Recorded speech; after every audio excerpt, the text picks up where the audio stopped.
Well, as I said before, the Naira is on a run right now, strengthening against the dollar. And let's get the commodities market update now, Mr. Bismarck Rewane, CEO of Financial Derivatives Company. Great to have you on the show. Thank you for having me. And congratulations on making the Economic Management Team Emergency Task Force, EET, formulated by the federal government. I guess it's serious business at this point. Well, our business is serious business, but, we'll wait and see. We'll wait and see. Definitely, we're hoping for the very best, with the Nigerian economy going forward. But we're seeing the president actually making a lot of moves. Well, let's start with the Naira. Now, we've seen this rally. How's the CBN managing to bring, stability to the FX market so far, in your opinion? Well, I think it's important. There's what we call the normal forces, the cobweb theorem in economics, which means that prices always move and exaggerate themselves in the wrong direction. So was it natural for the Naira to fall from 800 to 1,900? No, I think that was exaggerated. So what we are seeing now is a correction and a point of inflection where the Naira is coming back towards its fair value. So is the currency misaligned? Yes, it is misaligned. Is it getting back towards fair value? Yes. Is it running ahead of itself? I think it is. I think this appreciation is being overdone. It will normalize very soon. So don't get carried away by the fact that it's going to go to God knows what. I think stable rates should be at about 1,300, 1,400 for now. And then we see how things happen, because it's all about supply. The supply is not there yet right now, but that's being worked upon. So basically, like I said on your program the other day, sanitization of the market, liberalization of the market, price discovery, and then increased supply, and then you see stability to around fair value. So for now, it's good. For one thing, people are not rushing to buy dollars that they don't need, which was part of the problem. Two, people now believe that whatever goes up will come down to normal.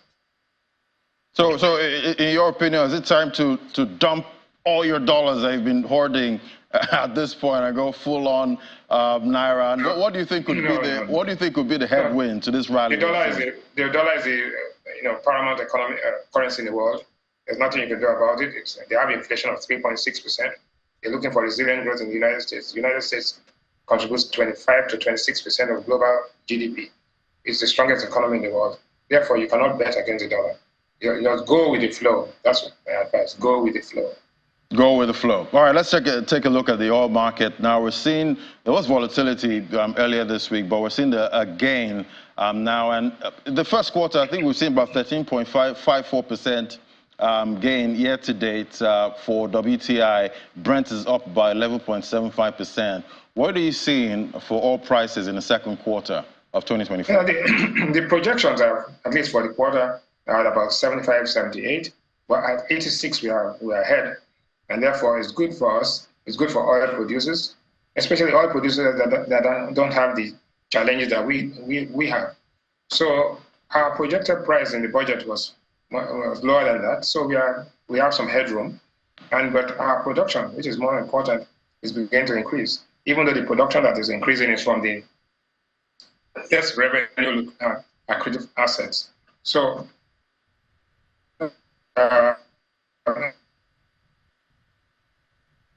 oil markets are there, but what is in dollars a ton is absolutely phenomenal.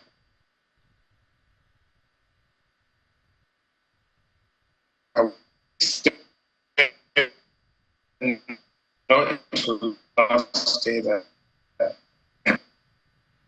All right, Mr. Rewane, I guess I lost you for a bit there. Accra began to be the largest cocoa in the world, then Nigeria. So Nigeria is number 5. Nigeria is projected to do 250,000 tons this year. The weather is good. This year, the species that we have are good. So that's excellent. Frankly speaking, everybody is saying, and the cocoa producing area should be billionaires by now. But like they say, we never know what happens. All right, so definitely we're seeing rally now for cocoa prices. Definitely that's going to feed into the price of chocolates. I want to believe. But we're not playing in that market at this time. So how do you think cocoa farmers in Nigeria can benefit more, and the country can benefit more from this cocoa rally we're seeing? Yeah, that's all about forward integration, making cocoa paste, then preserving it, and then all the add-ons. But from a bar of chocolate, only 30% of the revenue from a bar of chocolate stays in the producing country. 70%. For example, if you take Kit Kat, which is made by Nestle, or take the other brands, but I know about Kit Kat very well. You will see that about almost 20% is on the branding and the marketing. Another 20 or so percent, 25% is in the chocolate manufacture. And only at the end of the day, only 30% comes to the producer.